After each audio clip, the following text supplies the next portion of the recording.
For a great cup of joe, there's one thing you should know. Your morning brew can also be playful. Buff Boy Brewing guys make the temperature rise, and you surely feel naughty when you swallow our coffee. If you want some real heat, give your mouth a fine treat. You will want some more, rest assured. Buff Boy Brewing, you can't get enough of. It's time for The Scribble, your weekly fix of celebrity chats, bizarre stories in the news, and basic random chatter with best-selling author and syndicated radio host Jeremy Bradley. Make sure your seat is in the upright and locked position and your barf bag is securely in place. Here's Jeremy Bradley. Thank you very much, Larson. Jeremy Bradley here. This is The Scribble, 30 minutes of time-wasting fun. And actually, it's a continuation of part of the show from last week. I talked about how audiences or viewers, or just, I guess, people in general, have different viewing habits when it comes to either television shows or movies, and people aren't necessarily consuming an entire show. For instance, awards shows, you might just watch for a certain, if it's the Grammys, you might be watching for a certain performance, or if it's the Emmys, you might be just watching for a certain category that, you know, your favorite celebrity is nominated in, or, you know, just whatever. Or you might just watch for the monologue, right? The comedian or the host who's coming out to do that 5 or 10 minutes at the beginning. Maybe you just want to see that. And I talked about how that's not how I'm consuming things, but I'm finding that I'm not watching entire shows. So as I mentioned, we still have, you know, regular cable in our house because I'm an entertainment host and I need to have, I can't just do apps and whatever. It's like I need the actual network. I need NBC so that when this is on, I can't rely on a glitchy app that might lose connection or might not even have it live, right? A lot of times it's, you know, watch it next day on the app. So I don't watch the entire episode of Stephen Colbert. I don't watch the entire episode of Jimmy Kimmel. I'll do the monologue, and then if there happens to be a celebrity guest on it, then I'll watch that segment. But I don't watch the musical performers. I've never heard of half of them. And that's right. So the 60-minute show, I don't. So that's where, if I didn't have regular television, right, I would then go to YouTube and I would just watch the monologue, the Kimmel monologue or the Colbert monologue. I'd just watch that segment, right? And the shows even do that. They put just the monologue. They split it up. They don't put not that I've seen, but I don't think that they do put the entire. Well, it's not a 60-minute show because there's commercials, right? So 44 minutes or whatever it is. But they break it out into chunks like that. So they'll put the guest segment on separately and then the monologue on there separately. And so when I was telling that story on the show last week, and I'd asked for you to tell me how you watch and you consume, and some people even explained why they feel this shift is happening. It's not necessarily short attention spans, but I'll get into your responses coming up on The Scribble right after this. Isn't it crazy that you wait for payday, but before you know it, you're strapped for cash again? It's time to stop blowing your money and become a smart spender with the book, The Official Guide to Being an American Cheapskate at cheapskatebook.com. Learn simple ways to cut costs at home every day and during special times of the year. Don't go broke at Christmas. Don't remortgage the house for a fancy vacation. The book is filled with tips to save you money throughout the year. Check out the best-selling book, The Official Guide to Being an American Cheapskate at cheapskatebook.com or on Amazon and iTunes. Ever had something to get off your chest but never had the balls to say it? That's a load of crap. Speak Free with JB.com is exactly what you've been waiting for. Your chance to tell it like it is and not care what anybody else thinks. Have your say on issues of the day. Join newspaper and radio columnist Jeremy Bradley as he tells it like it is. Hundreds of thousands of people have stopped by, including some well-known celebrities who have had a chat with JB and speak candidly about what's really going on in the world. You can join them too. Have a rant or a rave. Be brave and head on over to www.speakfreewithjb.com now. JB here on The Scribble. So as I mentioned, I'm referencing something that was talked about on the show before. So if you want, you can pause now and then go back to last week or the last episode, and then you'll hear what I was talking about. And one of the things that I mentioned is that, it's notorious that ratings are going down for all of the network shows, and even people aren't necessarily going to movies anymore. You hear about these big films that have a budget of, let's say, $100 million, and then they pull in maybe $10 million in the box office. It was Jennifer Lopez last fall. I can't remember. I don't even remember the name of the movie. There you go. This proves my point exactly. As an entertainment reporter, I know that she had that movie, and it was laughable because the first weekend, we even calculated it on our entertainment headline show where we broke it down to however many theaters it was released in. Well, I think it was like each location, right? So we're talking, one theater in one city, and then however many theaters there are in one city, and then however many cities there are that released it. That each theater, I think it took in about like $600 in ticket sales. So we looked that up as well to see what the average, movie theater ticket cost was or whatever, and it worked out to be however many, like 10 people per theater per city, that weekend ended up watching the movie. Again, I don't remember the exact numbers. I'm just going off the top of my head, but it was something very similar to that. For some reason the number $600 or something is sticking in my head. But anyway, so that could be for a number of reasons. Either that it just wasn't promoted very well. J-Lo has run her course, and people, we've seen that with her last couple, album tour, and a whole bunch of other projects have sort of bombed. But what is it? Right? Why aren't people going to the movie anymore? Why? Because I remember, was it 15, 20 years ago, that the whole movie theater experience was, now they're going to have arcades in the lobby. You can go there, play games. They have these big fancy, almost like recliners that you'd have in your own home, cup holders and snacks, and, it was this total home theater experience almost, but you're in a public place. I've never gone to one of those. That's how long ago. I don't remember the last time that I went. Well, I remember the last time I went to a movie. I was very early 20s, I would say. Yeah, I've never gone to the movie theater with my husband. We've never. See, the thing is that, even for entertainment reporters, we wouldn't, to go to a movie premiere that you're going to the red carpet. They've already sent us the movie. We've already watched it beforehand. We get, back in the heyday of my radio career, we would get back, it was the DVD then, and now it ended up being like a Dropbox link or something that you would basically just download the movie. But we would have CDs show up to the office, or DVDs that we would just, that's how we'd watch movies. So for me to go to a theater, no, I've never gone with my husband to the movie theater. It would have been in my early 20s, because I remember going with a guy from the bar who I had an interest in, and he was probably not 10 years older than me. He was either late 20s. Yeah, I guess maybe he was either late 20s or early 30s. And I was just like, oh my God, this, hot guy wants to go to the theater. And I was a bit of a, I was a prude. I was still, I'm still a virgin and all this other shit. And I went with him and his group of friends. Little did I know now, coincidentally, he's dead, so that's a whole other situation. But I later found out that he was kind of this, was the term chicken hawk? I don't remember what the term was. But basically, he charmed and, went after the young guys, and he was a lawyer. Coincidentally, his last name was Law, truly. And I was naive and, giggly, and I was like, oh my God, I'm hanging out with this hot guy, and his friends are so cool. And little did I know that it was kind of just like, yeah, he was really just wanting to get a piece. I never did put out, which is why this is, I'm totally off track now, but I figured I've already started to tell the story, so why not? I've mentioned the movie theater. I'm like, yeah, the last time, maybe that's why I've never gone back to the movie theater. And so I didn't, take up his advances. And for me, I was in my early 20s. Yes, I might have had low self-esteem, and I was, insecure, and I was on depression and anxiety beds. I still needed that relationship before anything would happen. I've always been that way, but more so when I was heavily medicated in my 20s. And then basically I got just ditched because, come to find out, I'm going to keep going with this story, even though I shouldn't. And I think I don't know if maybe I told it on the podcast years ago. Something about like a karma kind of a story. I believe I remember telling it. But anyway, so come to find out, Have you ever had one of those situations where I'm going to get to the movie thing again? Don't worry. We'll just what is it? What does Trump call it? The weave. I start telling one story, but I promise I'll come back to it. I'm going somewhere with this.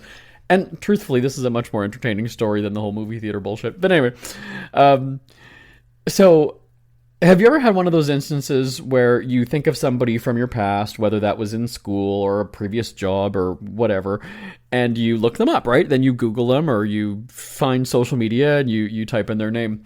So I had done that with this guy. He's dead now. I can say his name. His name was Mike Law. Okay, there we go. So his name was Mike Law. He was a lawyer. And this is the thing, is that in the gay community, when I was growing up, a prominent gay lawyer, I mean, that's, he's a hot commodity. That's pretty good, right? He's a professional. And he did go, if you remember the show Queer as Folk back in the day, I'm talking to a certain demographic now. His gay.com, which was a chat thing, his gay.com username was B. Kinney. And he kind of did look like the guy Brian Kinney from Queer as Folk, who was hot, right? Gail Howard, or Gail something or other was the guy's name, the actor. So, he went as B. Kinney, and that was, at the bar. It was very sort of like, wow, this is very Queer as Folk. We're in this bar all the time, and that's where this guy is. And sure enough, he goes for the young guys, right? So it was life imitating art. So years later, now fast forward, I was probably in my mid 30s, late 30s. It was just in the last 3, 4, or 5 years that I was kind of like, you know what, I just remembered some of the people's names. I wanted to look them up and just see like what they're doing now. So I'm looking up Mike Law, which again, if you just Google search Mike Law Winnipeg, you're going to have, that's so generic because it doesn't know that Law is the last name, right? So it could just be anybody named Mike who's had, it could be something with law enforcement, law, like it could have been anything, law professor, law student, it could, and just happened to be the first name Mike. It's not naming them. Anyway, so I'm searching and I'm looking at, see that Mike Law got disbarred from the whatever, don't quote me on that, but like the lawyer society, like whatever it's called. Do you know what I mean? Like there's that, the society or the whatever of lawyers, right? So he's not allowed to practice law. He's not allowed to do that anymore because, so come to find out, there were some shifty things with some money, either just billing things wrong and then the drugs. And I was like, this is fascinating because here's the thing. Not that I'm one of those people who believes in karma. I'm not saying that. But I just remember having such a bad, he treated me like shit because this was a game to him. So now, come full circle, here I am at that time. So I'm happily married, great hot husband, Brazilian fitness model. I was very close to retiring because I had just made so much money that I was like, you know what, I've worked so much, I'm done at the age of 39. So I was closing in on retirement. And when I see that somebody is having this downward spiral, to me, I was just like, that is delicious. That's perfect. So he was disbarred or whatever the term is. He wasn't allowed, he was thrown out of his company that I think he was like a partner of or something at some point. And then there was some drugs and the company that he was working with or he was at, had wished him well. And I thought, this is great. So I keep searching and I keep looking. I find an obituary. And then I click it and I look at the picture. I'm like, oh my God, he's fucking dead. The dude is dead. Dead.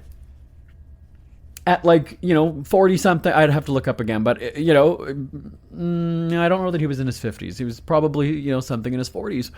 And I thought, wow, this was, he was the gay guy. And again, I'm just trying to, if you're familiar with the gay culture back, 20 some years ago, he was just this everybody knew him. You either loved him or you hated him, or you loved to hate him. It was just, and if he was giving you his attention, right? For me to go out on a quote date with him and then hang out at a restaurant after with his friends, I mean, that was pretty, that was status symbol for me. But then, this is the thing, when you're in that when you people are the people who are in the know, so the older guys, they're looking at me in that situation and going, oh God, another young one for him. Here we go, you stupid little blonde kid. So, so come to find out that dude is dead. So, after I had, looked that up and Googled him or whatever, I went onto Facebook, and I've said this many times on the show. I'm not really big into social media, but I started to type some names, and I remember that there was a guy named Peter from the bar. I remember there was a guy named, Thomas. There was a guy named Jim. I used to play video golf. So before I worked at the bar. That's that I'm talking about. So I would go to Peter and Jim were roommates. I would go to their place before the bar, and we would play some video golf game, and then we'd get ready, and then we'd go to the bar. And so I looked them up, and Peter is still doing real estate or something, and then I don't remember what Jim is doing, but and then I remembered that our manager of the bar, first name is Dennis, and so when I searched him, it came up that he was actually a friend of mine on Facebook, and I started laughing, going, I didn't even realize that. Well, I go to the messages to message him. The last message from him was about 10 years earlier, and he said, oh, I'm going to be having a party, and there's going to be a bunch of the previous bar crew. Now, that bar closed when I was in my 20s. Like, I worked there until the very last day. So that was probably when I was 22 or so. So we're talking well over 20 years ago. But the message from him was 10 years ago, 10 years earlier. And I read it, and I had written something about, like, I always had some kind of an excuse of, like, oh, I'm doing this radio thing now. I'm kind of going out of town, that was my go-to reason to say no. But he's like, yeah, Faith was a person who also worked at the door with me when I did coat check and cover charge and things like that. Faith was the woman who worked beside me, and she, she's going to be there. And there was another woman, I can't remember her name. I can see her now with the glasses and the red curly hair. Shit, she was so much fun. And I gave them the brush off, and I was like, I think maybe I felt I was a little bit too good to hang out with those people, maybe, yeah, just a little bit, yeah.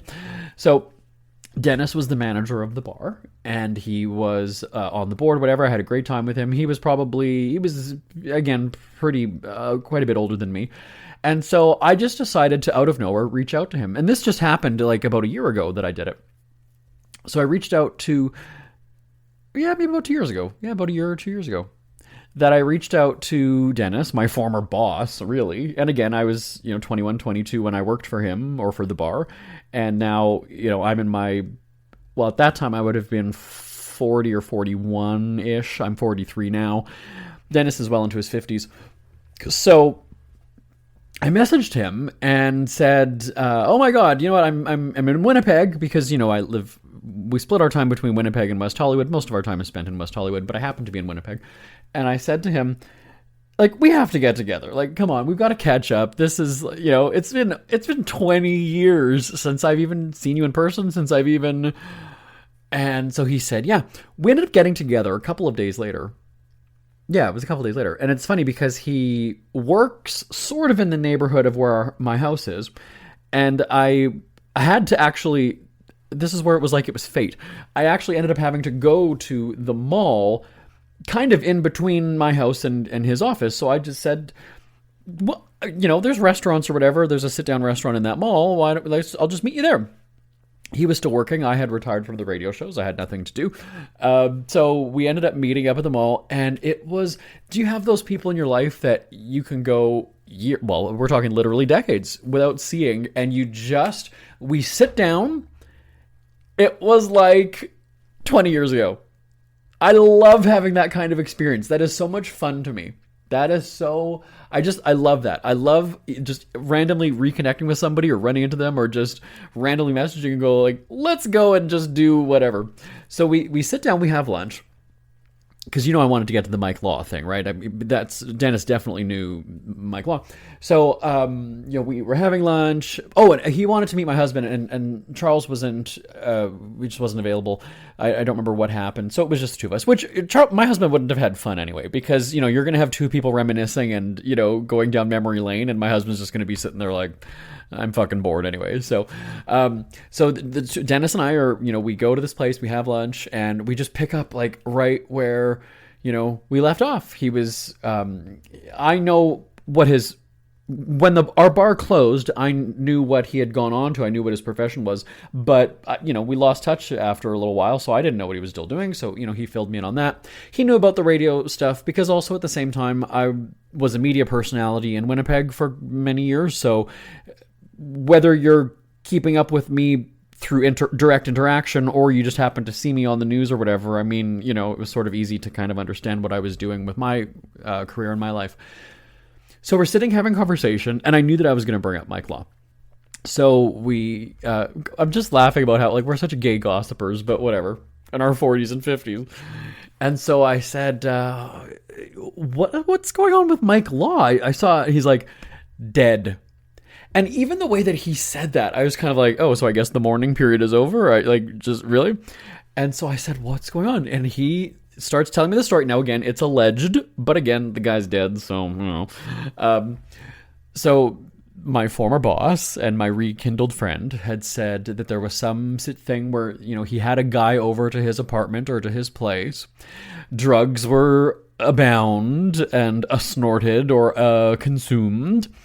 And all of a sudden, it was like some kind of an overdose or whatever, and dude overdosed in his place or at the guy's place. I don't remember. I think it was his own place. Basically, overdosed and croaked either during a hookup, during a drug hookup, during a drug party, whatever it was with somebody. And it was just so... I was going to use the word casual, but then also the word callous came to mind. It was just...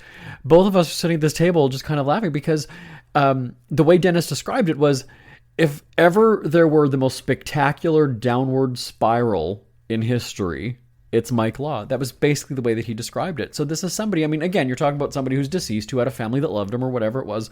But when you go through life treating people like shit like that, like I said, in the moment, I didn't realize I was being, taken advantage of or laughed at or whatever. And so you're kind of like, wow, you're really somebody like me who, and again, this is before the days of social media, so I didn't really have that much exposure to the gay community or really know what it was about aside from the bar culture. So I don't realize that somebody's duping me or just stringing me along or, trying to use me as arm candy or just try, get laid. And then, because had I done that, I would have become attached, and then I would have been just like Justin on Queer as Folk, who thinks that it's something that it's not, and then gets his heart broken. And, and my emotions would have, I don't know. It just, I wouldn't have put my emotions, it would have just been heartbreaking. It would have just been devastating. The fact that he ghosted me, and I was kind of like, I thought we had a good time with the movie, whatever. Then, I find out later, he was probably just wanting to get laid. He was probably just trying to add you as a notch on his, headboard or on his whatever. And, so I'm glad that I didn't put out or do that kind of stuff. I could have been hurt a lot worse, had I done all those things. So I was only I would say I was a quarter hurt, not 100% hurt. If I'd gone all the way and fallen for it, then maybe. But yeah, so, you reconnect with somebody and you're like, this dude's dead, good riddance. And we had a good laugh. So again, as sick kind of as that is to say about, a deceased person, dead person, you just look and go, well, he was a horrible human being. So, that's the way it is. All right, so let's circle back to the movie theater thing and the television thing. We got to take a break, and I'll get back to that story on the Scribble right after this. It's never too early to start thinking about your next holiday. Have you checked out Mexico recently? From tequila tasting, swimming with horses, to ziplining through the jungle and watching whales and dolphins in their natural habitat, Puerto Vallarta has it all. Visit mexico.jbonair.com to see all the fun PV has to offer. That's at mexico.jbonair.com for hundreds of photos, interviews, and videos from around the tourist hotspot. Check out mexico.jbonair.com for all the fun. That's mexico.jbonair.com. Who are the Kardashians feuding with now? What did that little thug Justin Bieber do this time? Who's getting hitched? And who's headed for Splitsville? Hear the latest celebrity news and gossip every day on Entertainment Wrap-Up. The good, the bad, the ugly, but mostly the ridiculously hilarious. It's all recapped in this daily segment at entertainmentwrapup.com. Have a laugh at the expense of the rich and famous when they take themselves way too seriously. It's 3 minutes of time-wasting fun at entertainmentwrapup.com. Check out Entertainment Wrap Up at entertainmentwrapup.com. Brought to you by Speak Free Books. JB here on the Scribble. I hope you recovered from that druggy dead lawyer story. This is what I love about our show, because we do this as essentially a live radio broadcast. Like, there's no going back. There's no like, hey, let's move that story to another show. I sit down here. We started at the top of the hour is when we started doing the show. Like, we do it literally like it's a live show, and I just mentioning movie theater just took me in this. As I guess I said, the last time I went to a movie theater was when I was in my early 20s. And that story was just, if it was just, I went to the movie theater with my friend or a boyfriend, or it was a date. No, but the fact is that the situation was, it was this dude who's got this storied history, a drug overdose death, allegedly. I'm like, I gotta tell that one, because it threw me off when I mentioned movie theater, and I was like, are people listening to this gonna wonder, why did he kind of take a beat there? Why did he sort of change his tone? Why? That's why, because it was a funny story. All right, so back to that, because one of the gripes that people have about movie theaters is the cost. That it used to be, maybe less than $10 to kind of get a seat, and then you go in, and the popcorn or the snacks were always notoriously expensive, so that's nothing new, right? No different than when you go to a concert or, hell, even an airport, right? So anything is going to be more expensive because you're locked in that environment, right? You're captive, so if you're hungry, you're going to buy something and you're going to pay it because you just are. So the cost of movie theater tickets was one of the gripes that people have. And then at the same time, there's the phone distraction. So you're going to have the glow of the phone. Can you honestly sit through a 2-hour movie without looking at your phone? Can you? Probably not, right? Even if it's just to look at the time, you're going to pull it out of your pocket, you're going to glow, you're going to light up, or you're going to have a notification, so you're going to get distracted, you're going to look down from the screen, or the movie theater screen, to look at your own screen. And so, who wants to do that? At least if you watch it at home, you can pause it, you can come back to it. I mean, I don't know how many times I've either put on a movie or a TV show, and it's taken me 3 or 4 hours, maybe even a whole day, and I've had to rewind it because I'm like, I don't remember what part it was at. What was just said 5 minutes ago? It's not even that it's phone distraction. It's just that something comes up. I let the dogs out, or I go and make some food, and then this comes up, or this happens, and then I'm like, oh, I forgot to do this little task in the house, and so then it's taken me an entire day just to watch a movie or a show. Now, one of the other things that people were saying is, aside from the cost of getting a movie theater ticket, that renting it on demand on a streaming service or, whatever. So if you don't subscribe to them, and even the subscription prices of these platforms is going up and up and up, and that's a big gripe. And that was sort of the novelty at the very beginning, was you don't need to spend $100 and some on a cable bill, because you can get a streaming platform for $4 a month, $6 a month, $9 a month. Now it's $15 a month, $24.99 a month. And it's got a lot of people saying, wait a second, when I have all of these platforms, when I've got 3 or 4 of them, it ends up being about the same price as my cable bill. And so if you, and sometimes, if you're not subscribed to the platform, you can rent the movie individually. So think back to the days, I'm talking to an older generation now, of when you would go to the movie rental store, your Blockbusters, your, whatever they were. Renting a movie was what? $5 for a new release? Right? Wasn't it? Wasn't it about $5? So, because I'm not really a movie watcher, and nor is my husband. So we don't go to the movies. As I said, we don't really quote unquote rent them. But after I got some of your messages about the cost, I ended up going and typing in, what was the movie? Shit, it was the Channing Tatum thing. No. It was, I can't remember. Either way, point is, I searched the movie, which had just come out. I think it was that Friday or a few days earlier. It was $24.99 to rent the movie. Now, again, I wasn't sure if that's because it was on one of the streaming platforms that I don't subscribe to, so I would have to subscribe to the streaming platform. Nevertheless, if I just wanted to watch that one movie, I would think back in the day, like I said, going to a movie theater place or a movie rental place, it would have been $4.99 and $5.99. And I do have that. So again, because we have classic cable or traditional cable at home, we do have that you can rent a movie. Now, you can rent the old ones. So when I looked up, I can't remember what I looked up. Well, Dumb and Dumber we have DVDs for. But, Austin Powers, if they're not on one of the channels that we have, you can rent that usually, or sorry, you know what the movies were? It was Naked Gun and Airplane. I like those really old sort of classic comedies. Caddyshack was one, Police Academy. Those are the ones that I was looking up. That's what it was. So you can rent those if they're not playing on one of the channels. You can rent them for $4.99. But again, they're 30, 40 years old. The newer ones, the one that was just in theaters, a few days earlier, $24.99.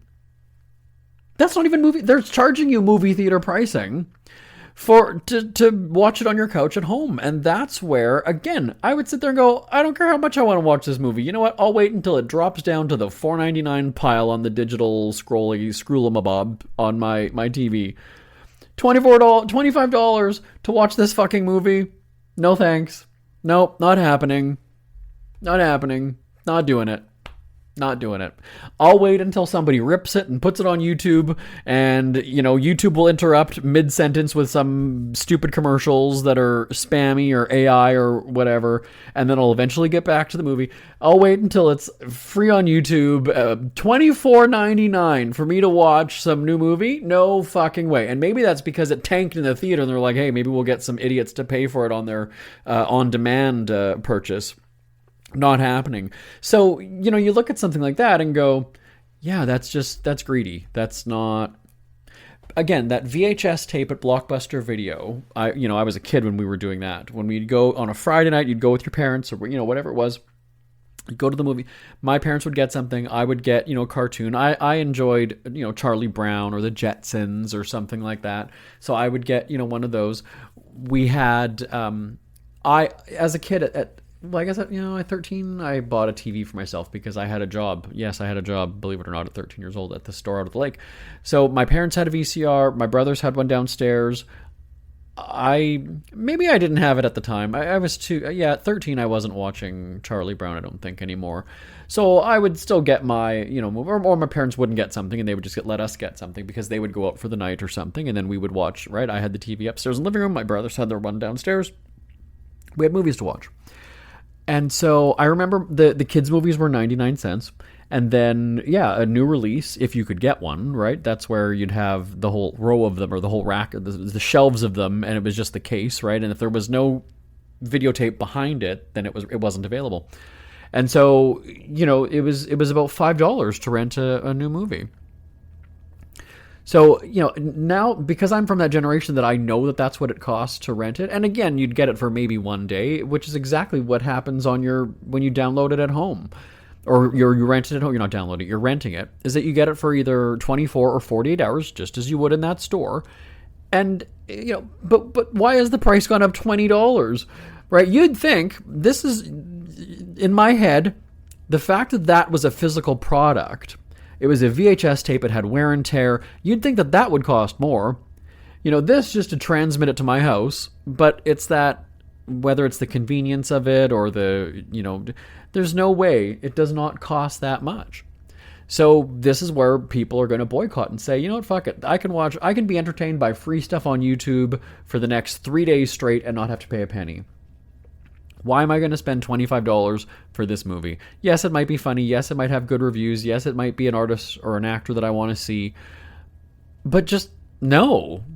No. And of course you're going to have the situations where, a Taylor Swift movie, yes, people are going to spend $20, $25 to watch that. Of course. I'm talking about the actual, scripted, live action movies or comedies.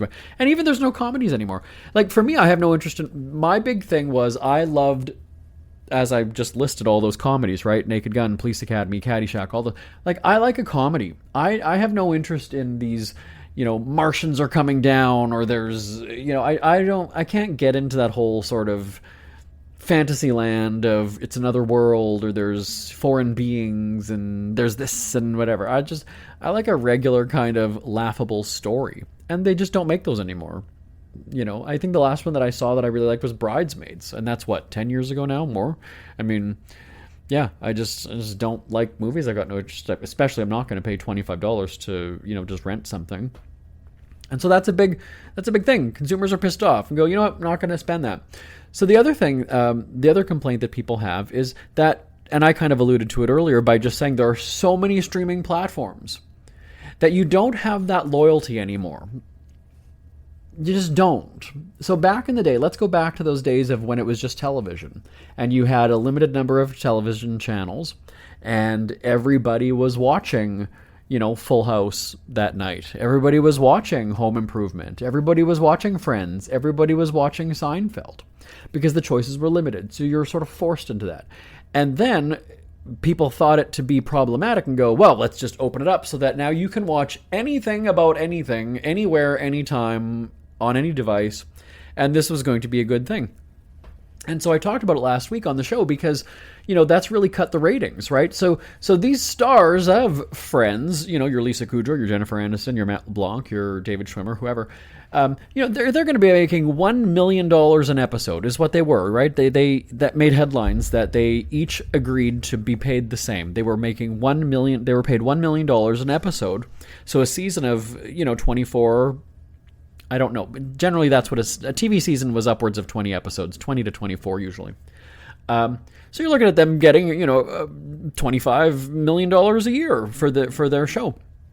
But because there were millions, maybe even tens of millions of people watching, the math was mathing. It made sense because NBC was making a shit ton of money, and there you have it. But now, when you have these sitcoms, you might get Tim Allen on a sitcom, right? He's on one, or was on one. I don't even know if it's still on the air. It was last fall, I believe. But it's going to get 1 or 2 seasons. But Ted Danson was on one on NBC called The Mayor, I think it was, right? The Mayor lasted, 1 or 2 seasons. But do you think Ted Danson, great actor, and I love it. He's a great guy. Loved him on Cheers.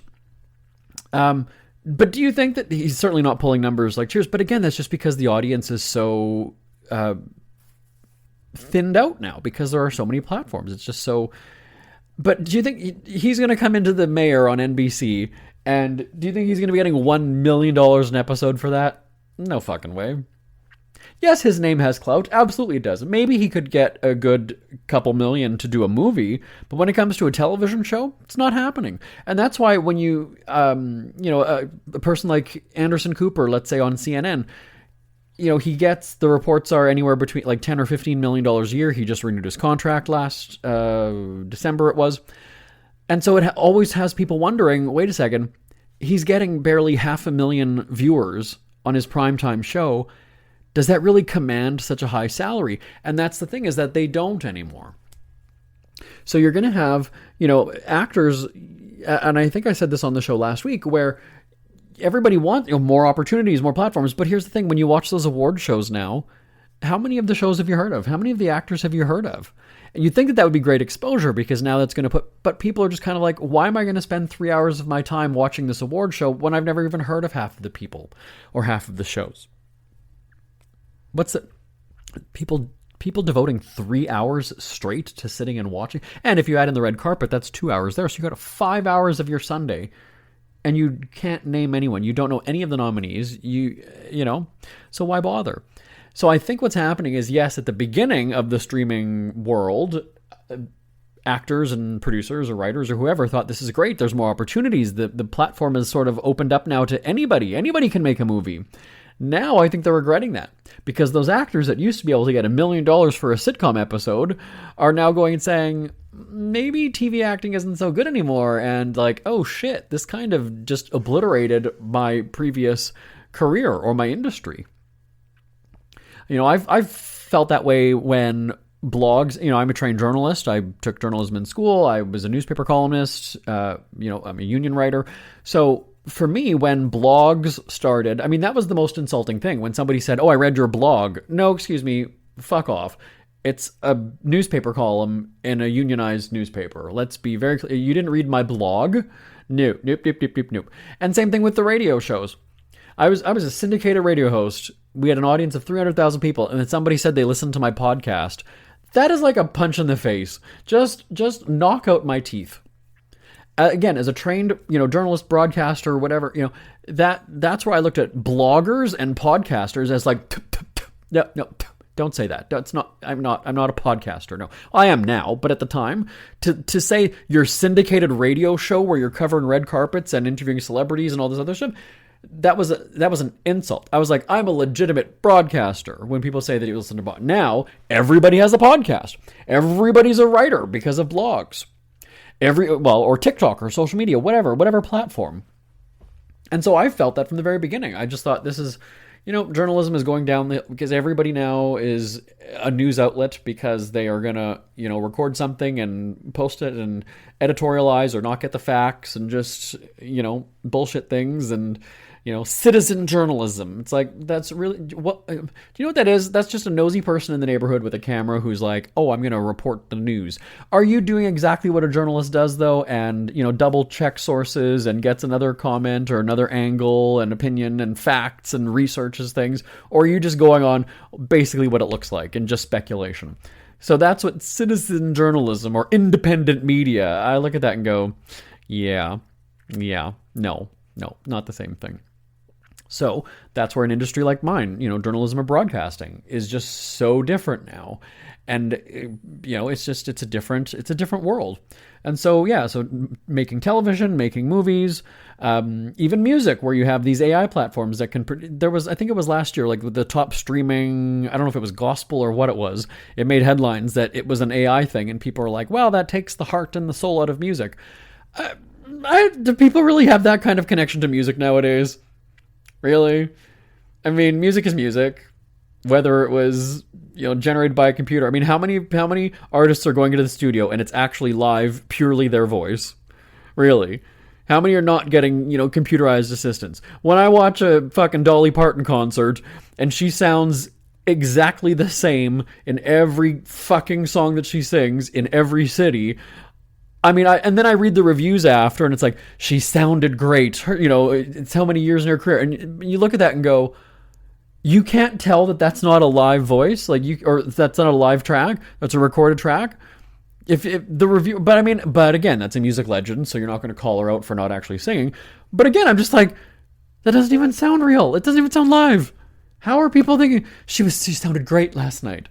Oh my God. And I mean, that's the same thing with a Britney Spears concert or Paula Abdul or Jen. I mean, that they're not singing. Yeah, you do have the ones who will, Taylor Swift, Adele, right? But I mean, still, there could be some auto-tuning. There's still, if they don't hit that note, Mariah Carey, right? When she does that whistle note, I mean, that's pre-recorded. We know that because she's been outed. Look at that New Year's Eve debacle where she didn't have the right track and she flubbed it. So that's the thing where, consumers, first of all, again, like I said, don't have that loyalty. Back in the day, you loved your TV shows that you'd watch on Tuesday or Thursday, whatever night it was. You waited for it. You couldn't get home fast enough after work. And then you couldn't get into work fast enough tomorrow to talk about what happened on Survivor or American Idol or I'm trying to think of, or Friends or Seinfeld, right? I mean, there was that cliffhanger. You couldn't wait. That season finale, right? The season finale of, is this couple going to break up? Are they going to get back together? Is she pregnant? Or on ER, or whatever it is, like, is the person going to survive the illness? You would wait all summer because the season finale in May had you on the edge of your seat going, oh my God, I can't wait for September. I can't wait for the fall premiere. Like, what's going to, and now you forget about the show, right? I mean, so going back to American Idol, could you name the last American Idol winner? Really? You probably, I bet that probably some of the staff that works on the show can't even name the last 5 winners. We just don't have that connection anymore. We just don't. And so again, whether that's attention spans, whether that's just that the selection is unlimited, so you don't have that loyalty. But I don't know, aside from the major shows. I'm thinking like, the Downton Abbey and the Ring, what is it, Game of Thrones, or I'm trying to think of some of the big ones that came out that kind of everybody was talking about. But you don't have that now where, are you watching so-and-so? Because more often than not, the person's going to go and say, never heard of it. Never heard of it. And back in the day, that was never the case. Back in the day, it was heard of it, never seen it. But the majority of it was, I've heard of it and I've seen it. But at least you'd heard of it back then. So again, I just think that the entertainment industry is kind of just hurting itself. It's consuming itself. Again, so many options, so many choices. I'm going to have to pay for this one. No thanks. I'm not even watching it because I'm just addicted to my phone. I never watched YouTube I've never watched TV shows on YouTube until just recently. We've got the feature on our TV, but I would watch it for, like a music video or, like a short kind of thing. Never would I have thought to sit and watch a 42-minute episode of, an ER episode from 20 years ago. I would never have thought to do that. YouTube wasn't my place to, I'd be like, oh, okay, whatever. I can watch it. If I had the DVDs or something, but but now I watch a lot of television shows on YouTube and it's free. And yes, those stupid commercial interruptions are obnoxious as all hell, but again, it's still free. So, all right. Way over time because of my dead lawyer story, which took up 19 minutes of the show. They're just telling me. They said Mike Law took up 19 minutes of airtime. But feel free to give me a shout anytime. It's always awesome hearing from you. The email address is live@jbonair.com, live@jbonair.com. And I will talk to you next week, right here on The Scribble. Thanks for listening. Goodbye for now. We hear you chirping. Get scribbling. Tweet up The Scribble at The Scribble Show. Join the discussion with Jeremy Bradley. It's all going down right now on Twitter @The Scribble Show and @thescribbleshow.com. Want more Scribble? Check out thescribbleshow.com for past shows, celebrity interviews, cheapskate tips, and more. That's at thescribbleshow.com and on Twitter @The Scribble Show. The Scribble is a speak-free media presentation. If you want some